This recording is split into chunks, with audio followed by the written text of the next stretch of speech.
In a speech titled Remaining Awake Through a Great Revolution, delivered in 1968 at the National Cathedral, Dr. Martin Luther King declared, "We shall overcome because the arc of the moral universe is long, but it bends towards justice." Many of you know that when you look for the original author of those words, you will find Theodore Parker's name. Parker became a renowned Unitarian minister in Boston, the founding place of Unitarianism in the United States. He lived just briefly from 1810 to 1860, his life cut short by tuberculosis and a body already compromised by a man who preferred to study and write and preach over tending to his own health. Unlike many of the social elites in Boston at that time, who included many Unitarians, Parker grew up in Lexington, Massachusetts, as the son of a farmer. His own determination moved him into a learned class of progressive faith leaders in the area. It's said that he was too poor to pay Harvard's tuition, so he walked 10 miles from his home to Cambridge so that they could hear the lectures at Harvard and gain an education. Like many of the folks we hear about at that time who sort of boggle my mind, he taught himself 12 different languages, including Latin, Hebrew, and Greek, and he developed a keen mind and a strong prophetic voice. Some of you may recall a sermon I gave last year on his 1941 sermon titled "The Transient and Permanent in Christianity." During this well-attended service by Parker, sermon by Parker that he delivered at the ordination of his peer, he spoke of many of the forms and doctrines of Christianity as being transient, while he held that the word of God expressed in each human heart and spoken through conscience and reason and faith is permanent. This was a little controversial at the time, to say the least. He also espoused that the truth existed before Jesus and after him, in all places and in all times. This was radical thinking at the time, and it created a schism between old Unitarian and Christian ministers and the new school of ministers, and it influenced Unitarians and Universalists for decades to come. Gary Dorian, in his book, The Making of Liberal Theology, spoke of Parker as one who plunged into abolitionist politics and soon gravitated to the movement's radical militant wing. That, unfortunately, is another story for another day. It's a rich story, so I'll make sure to focus a service on it. Parker called out American churches that perpetuated the evils of slavery. Dorian says that after the Civil War, he was widely remembered as the conscience of the North. For him, Christianity either had serious ethical meaning or absolutely no meaning at all. So given our time together, I am limiting my focus today to a text I began with as I prepared for my reflection. The sermon titled "Justice and Conscience" was written by Parker in 1852 and it is a powerful piece worth repeating. I thought many of you who in this congregation are science-minded when I read the beginning of this, because Parker began his sermon speaking of the laws of matter, which can only be learned by observation. He does so in order to introduce the idea of the law of attraction, which binds, as he says, atom to atom in a grain of sand, orb to orb, system to system, and gives unity to the world of things and rounds these worlds of systems to the universe. He starts with that little micro and goes to the universe. Seems like it's something he often likes to do. After speaking about observable science, he then moves into the spiritual world, the world of human consciousness, which is what this sermon was about. Here are his words as he draws a connection. Just so you know, I wrestled with the language for Parker's quotes. As you can guess, his words leaned heavily on the experience of men, which was predominant at that time. I decided, however, to move away from gender-specific text, so I have changed some of the words in that regard, just so that anybody of any gender listening today can have some access to his words. He says, there's also a law, an ideal mode of action for the spiritual force of people, to take only the moral part of this sphere of consciousness. We find the phenomenon called justice, the law of the right. Needless to say, right here, he's not referring to the political right, but those who are doing what he would say are the right thing or are righteous. He said, viewed as a force, it bears the same relation to the world of conscience that attraction bears in the world of sense. I mean, justice is the normal relation of men and has the same to do amongst moral atoms, individual people, moral masses, that is nations, and the moral whole, I mean humankind, which attraction has to do with material atoms, masses, and the material whole. He says it appears in a variety of forms not less striking. However, unlike attraction, justice does not work free from all hindrance.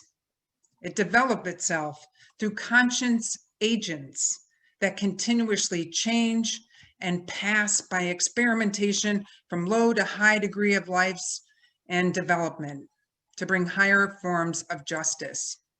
So he's talking about justice doesn't come easily. It doesn't come without obstacles. And earlier in the sermon, he talks about this hindrance, these obstacles, and he says that you see the plowshares of justice is drawn through and through the field of the world, uprooting savage plants. It's kind of unusual for him to use a metaphor, but he really wants to talk about justice is not something easy to come upon. As I read his words, I couldn't help but think of the week ahead of us with the election on Tuesday. He really believed that there is a certain private force, personal and peculiar to any one of us, controlled by individual will. He says this may act in the same line with the great normal force of justice, or it may conflict for a time with the general law of the universe, having private mutations, oscillations, and aberrations, personal or national. But these minor forces, after a while, are sure to be overcome by great general moral force, pass into the current, and be borne along in the moral stream of the universe. He really believes that there are little morsels along the way that are hooking themselves to this arc that is leaning towards justice. My hope is that by listening to the words of Parker this morning, you will hear the call of justice and social change across the ages. I hope you'll be strengthened by our Unitarian ancestor who lived in a time very different from our own and spoke of a moral future. In order to see change over time, I want to bring in the voice of someone who is local and who I love, Krista Tippett, the host of On Being. This morning, I was listening to an episode where Krista was interviewing Jon Meacham, who is an audio program director at Duke University's Center for Documentary Studies. She said that he created a 14-part audio service series called Seeing White. On a side note, if anyone is interested in creating a program around that series in the new year, let me know.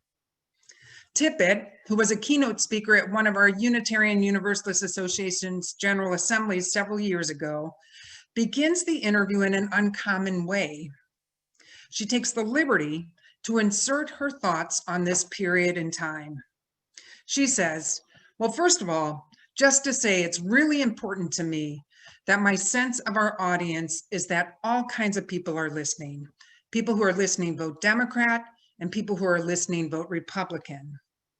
And it's a moment where our fellow journalists are rolling out opinion polls that will be a yes, no, or an up, down, or a multiple choice question that tell us that fewer people are interested in Black Lives Matter or supportive of it than were a few months ago. And I just have refused to work with that as evidence or to let that affect how pushing what we're learning and what I think many people are learning, North and South, red and blue, opening to this larger reckoning and awakening of which Black Lives Matter is a part. She says, I do believe this is going to continue to shape our world moving forward. And I believe that our listeners across all kinds of lines, I believe that our listeners cross all kinds of lines. And so I want to be thinking about people across all kinds of constructed lines as we're thinking.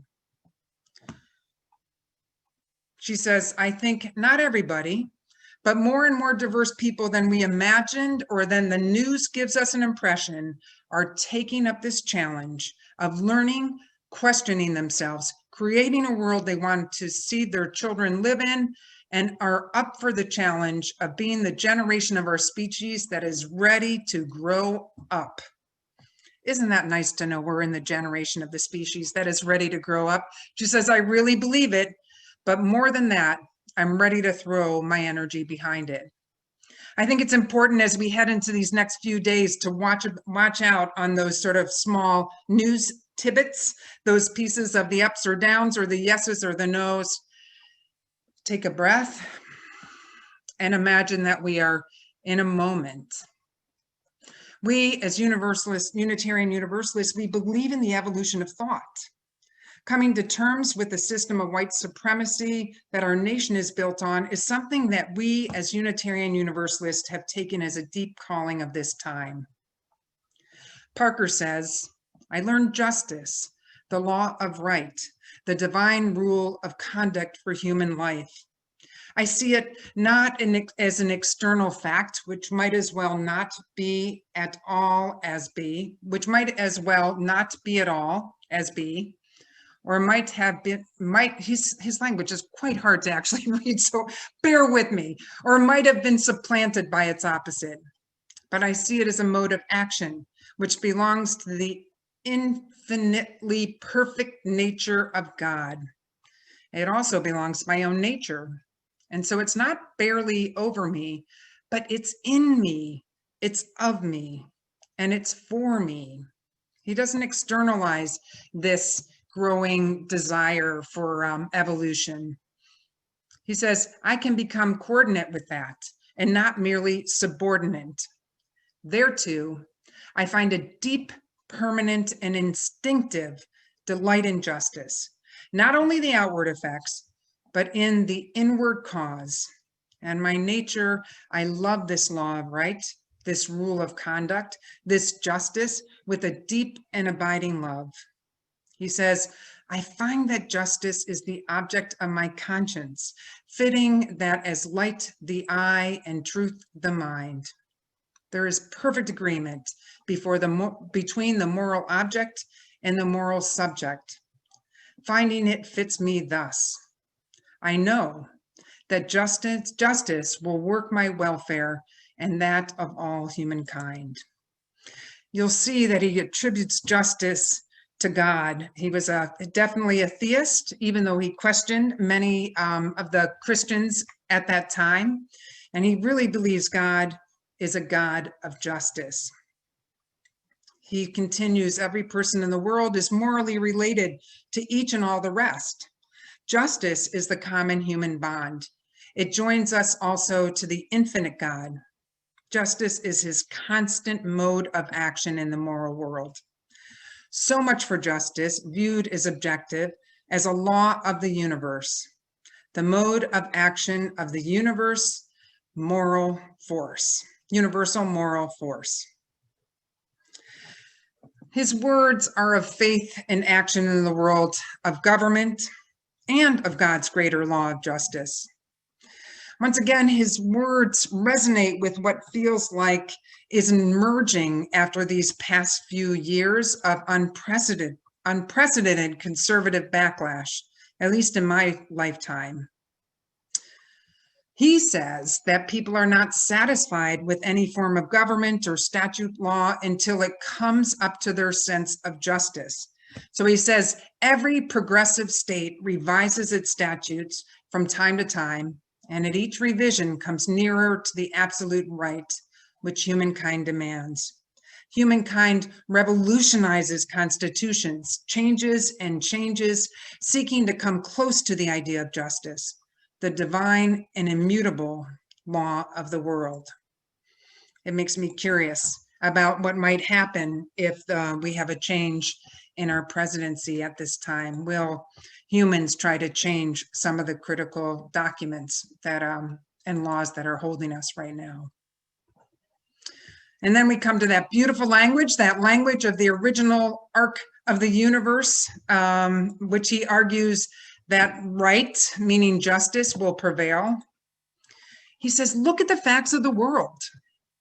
You'll see a continuous and progressive triumph of the right. I do not pretend to understand the moral universe. The arc is a long one. My eye reaches but a little way. I cannot calculate the curve and complete the figure by my experience of sight, but I can divine it in conscience. But from what I can see, I am sure it bends towards justice. These words are like a wash of calm, of hope, of something I so badly want to believe at this moment, because sometimes it feels like the arc is maybe perhaps turning back and moving away from justice. Parker understands that we as humans can falter in this belief, but his unbreakable bond to a loving God of justice remains unwavering. He says, sometimes we fear that justice will fail. Wickedness appears so strong. On its side are the armies, the thrones of power, the riches, and the glory of the world. Poor people crouch down in despair. Shall justice fail and perish out from the world of humankind? Shall anything that is wrong continually endure?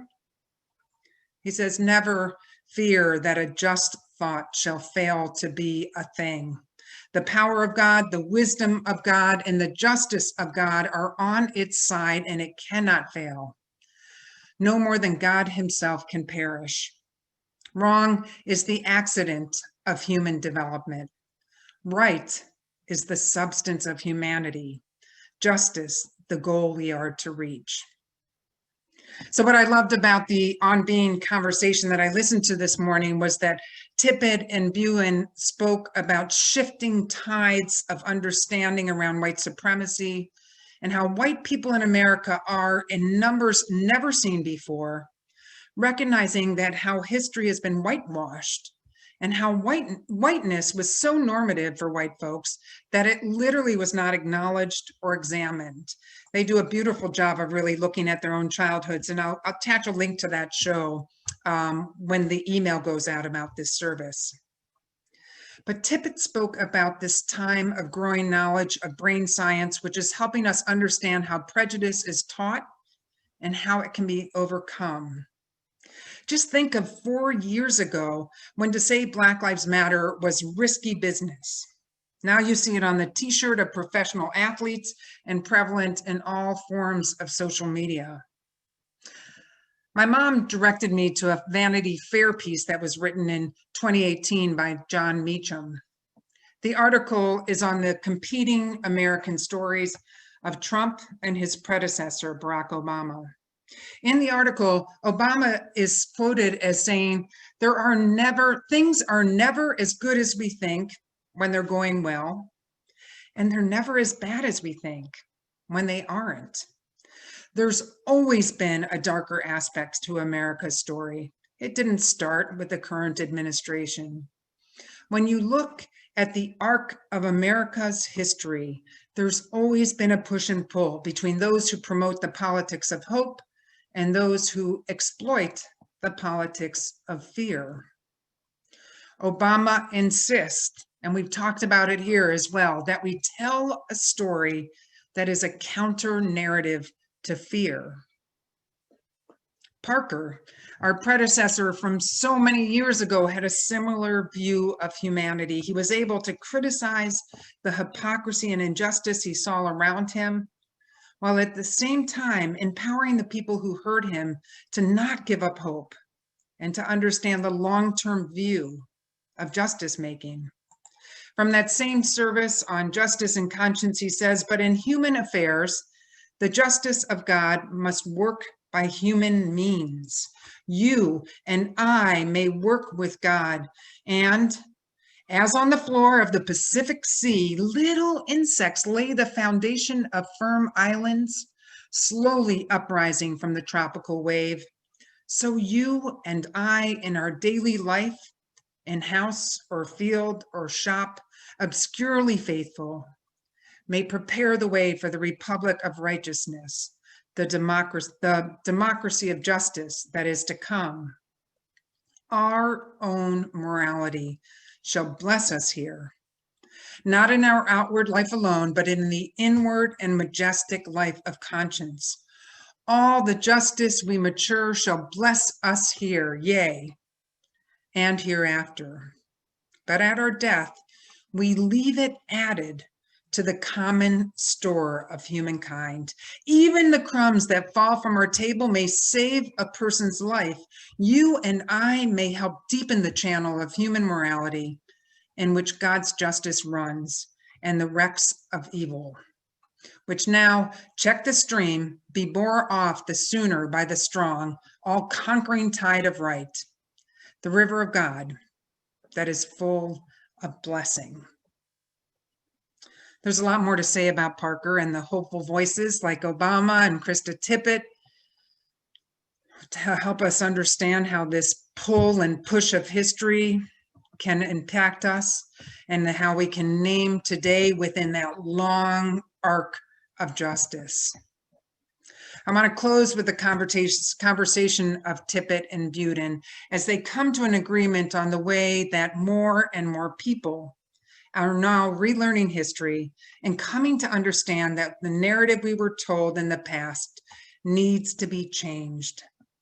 Buden reminds us, we don't need everybody to see all of this in order to change the world. We just need enough of us. I think there's probably more people than ever before that are recognizing these things and being willing to do the work and being exposed to journalism and to books and to documentaries and this and that, enough to be able to see not only the way our brains work, but these stories that we've been taught, these narratives, that we can let go of them.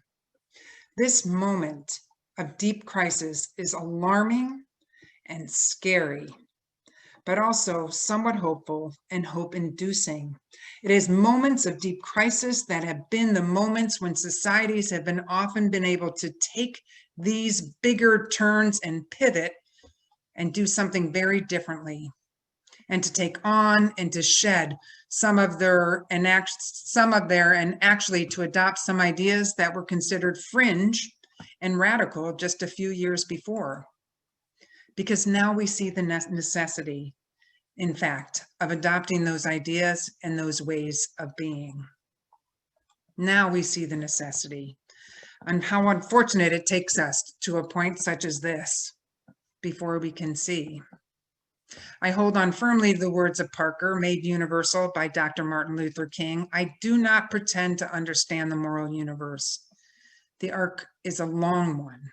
My eye reaches but little ways. I cannot calculate the curve and complete the figure by my experience of sight.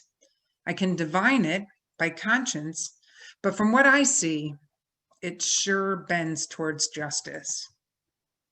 Whether we see justice in our lifetime or not, I personally believe it will prevail.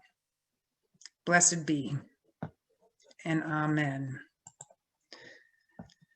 I want to honor that the conversations I've been having with people recently involve deep, deep, deep concern and fear and worry and sadness and disbelief, creating a time of depression and anxiety and hopelessness, I would say. But today I'd like to bring into this discussion, what have you seen in the past decade or maybe more in terms of shifts, in terms of the evolution of those of us in America or across the world who are actually pushing that arc of justice? I know we could go down many roads, but I think today it might be good to actually focus on what do you see or what have you seen recently or over the past decade or so that is evidence that the arc of the universe bends towards justice. Katie will help Linda. facilitate conversation. Oh, Linda's going to help right now. Oh, Linda's going to help Yes. facilitate conversation. Yes. So feel free to raise your hand and I'll select you and you can unmute yourself.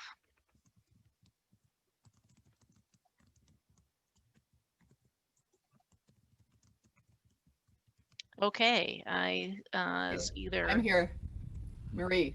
Oh, go. Okay, great. Go ahead, Marie. One thing I'm very hopeful about, my sister from Texas and brother-in-law have been, I know, voting Republican for years, and my brother-in-law is voting for Biden. I wish I could say the same for my sister, but I'm shocked. So that's something that is hopeful for me.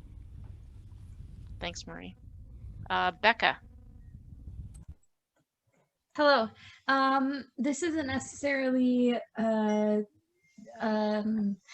change so much as something that I have noticed in the past 4 years as like a long arc, but this is only my second election that I've been able to vote for the president. And the first time I voted, some of my friends didn't vote because even though they were able to vote because they were just feeling quite hopeless and unhappy with the state of the world. And now this time instead, all of my friends on social media are posting, you know, their stories on Instagram are saying, do you know how you're going to vote? I voted by mail. They're explaining to others how they can vote. And on Facebook, I'm seeing pictures like I voted. It's so incredible to just see how motivated young people are for this election, especially because we are going to be the people, you know, 10 years from now running the government. So it's so exciting to see how motivated everyone my age is to see this actionable change. And a lot of my friends, you know, are actually getting others to vote. Maybe their followers on Instagram or their Facebook friends. So it's exciting. Thank you, Becca, for that perspective. I really appreciate it. Marilyn wrote that more stories and conversations on different people in their lives across race and gender and many other issues. And Norma writes, people who are voting, who have never voted, hope that there can be positive change. And Leslie Visage wrote, I find it hopeful that many states have already had large early election turnout.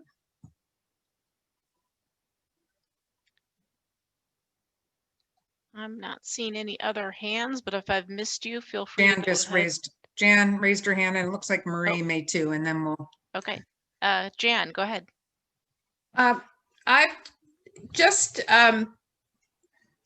you know, the murder of George Floyd was a horrible thing, but I've seen some really positive reactions as a result of it. Things like listening circles in the workplace.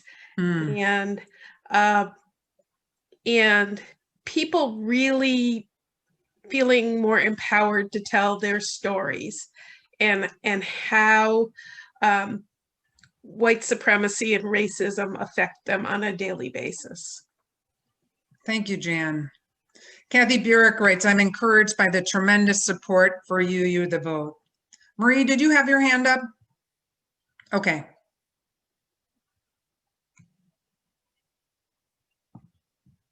I have to say, in Unitarian Universalism, there have been major shifts over the past decade, and I'm really excited by where we are going and who we are trying to be, and us taking an honest look at our past and our present and our future, and hopefully becoming a faith community that really lives that which we say we desire.